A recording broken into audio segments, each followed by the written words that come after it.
Hamas की सुरंग ही Hamas का सबसे बड़ा हथियार है। इन्हीं सुरंगों में ही हमास के हमलावर ताक लगाए बैठे हैं। इस सुरंगों के नेटवर्क को इस्तेमाल करते हुए ही हमास इजराइल की सेना को घेर कर मारना चाहता है। सवाल है कि ऐसे में इजराइल कैसे सुरंगों के नेटवर्क को तबाह कर सकता है? तो जवाब है ट्रिपल बी यानी बंकर बस्टर बम। यह ऐसा बम होता है जो बंकर को भेद कर फटता है। यह गहराई में छिपे दुश्मन को मार डालता है। यह पाताल तक पहुंचकर ऐसा ब्लास्ट करता है कि टारगेट के बचने की उम्मीद पूरी तरह खत्म हो जाती है। इसलिए इसे कहा जाता है बंकर बस्टर बम। इजराइल के पास इस वक्त 3 तरह के बहुत ही खतरनाक बंकर बस्टर बम हैं जो हमास की सुरंग को तबाह कर सकते हैं। पहला है GBU-28, दूसरा है GBU-72 और तीसरा है GBU-57।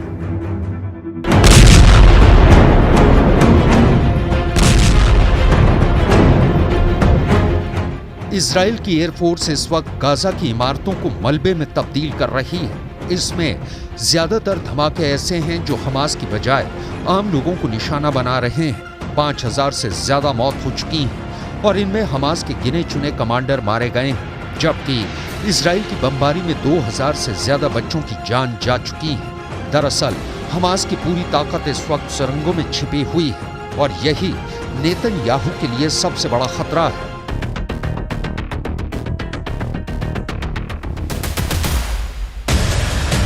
लिहाजा इजराइल की एयरफोर्स ने अब ज्यादा से ज्यादा बंकर बस्टर बम फायर करने का फैसला किया है ताकि हमास की सुरंग को जमीन के अंदर ही खत्म कर दिया जाए। लेकिन नेतन्याहू के सामने एक बड़ा सवाल ये है कि जो बम 10 करोड़ रुपए से लेकर 30 करोड़ रुपए में आता है उसको कहां इस्तेमाल किया जाए। इतना महंगा बम और सुरंग भी कोई छोटी मोटी नहीं बल्कि 500 किलोमीटर का नेटवर्क।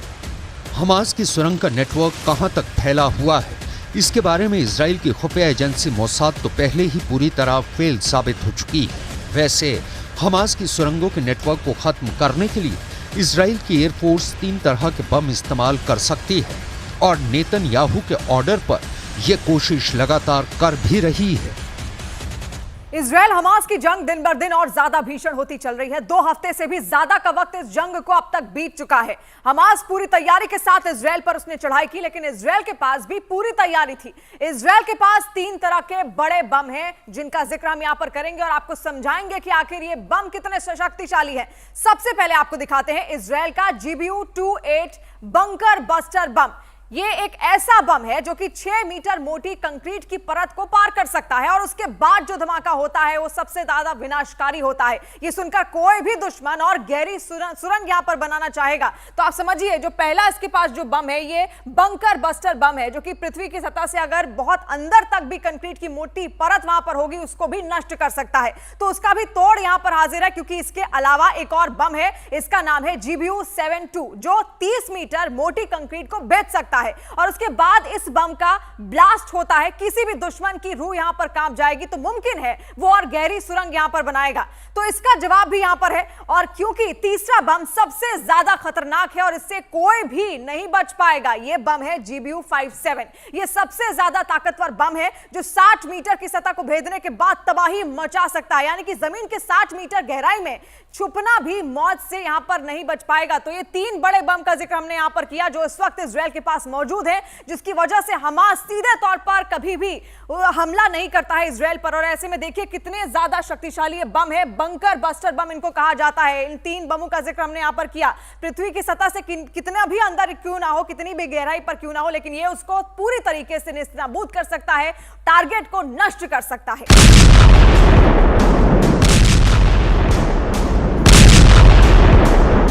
ये बम जिस गहराई में जाकर फटते हैं वहां कुछ भी नहीं बचता। मिसाल के तौर पर जब 30 मीटर की गहराई में किसी सुरंग में 1000 किलो विस्फोटक फटेगा तो अंदाजा लगाया जा सकता है कि कैसे पूरी सुरंग एक बार में ढह जाएगी और वहां छिपा दुश्मन कितना भी शातिर क्यों ना हो वो मारा जाएगा। लेकिन इजराइल के लिए सब कुछ इतना आसान नहीं रहने वाला। उसके पास चाहे जितने बंकर बस्टर बम हो, लेकिन हमास की सुरंग भी ऐसी हैं जिनका नेटवर्क और जिनकी गहराई अब भी इजराइल के लिए बहुत बड़ा चैलेंज बनी हुई है। गाजा में चाहे ऊपर बड़ी बड़ी इमारतें ढाही जा रही हैं, रिहायशी इलाके पूरी तरह मलबे वाला कब्रिस्तान बन चुके हैं, वहां जमीन के नीचे हमास का जाल ऐसा फैला हुआ है कि उसका बाल भी बांका करना नेतन्याहू और उनकी फौज के लिए पसीने छुड़ाने जैसा होगा। गाजा के इस मैप पर आप हमास का टनल नेटवर्क देख सकते हैं। गाजा के अंदर ये नेटवर्क 500 किलोमीटर का बताया जाता है और कई जगह ये सुरंग 500 फीट की गहराई में है, यानी सतह से करीब 150 मीटर नीचे। ये इतनी गहराई है जहां पर कोई बंकर बस्टर बम नहीं पहुंच सकता। इसलिए नेतन्याहू को सुरंग नेटवर्क को तबाह करने के लिए बहुत सटीक इंटेलिजेंस चाहिए होगी और ये काम मोसाद ही कर सकता है। इजराइल की सैटेलाइट नेटवर्क को भी अब तक इस नेटवर्क को पता करने में कोई कामयाबी नहीं मिली है।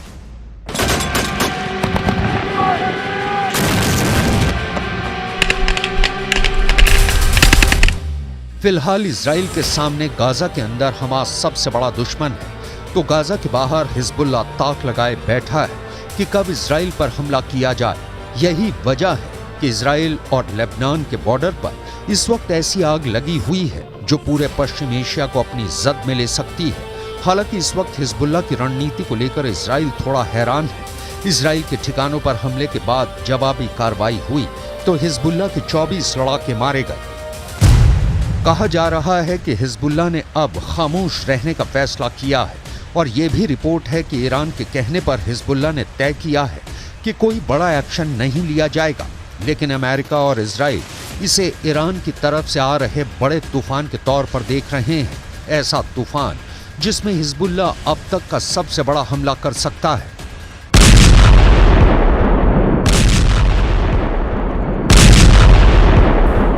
इससे पहले हिजबुल्लाह कई वीडियो जारी कर चुका है जिसमें यह मैसेज दिया गया है कि उसका अटैक ऐसा होगा जो इजराइल रोक नहीं पाएगा।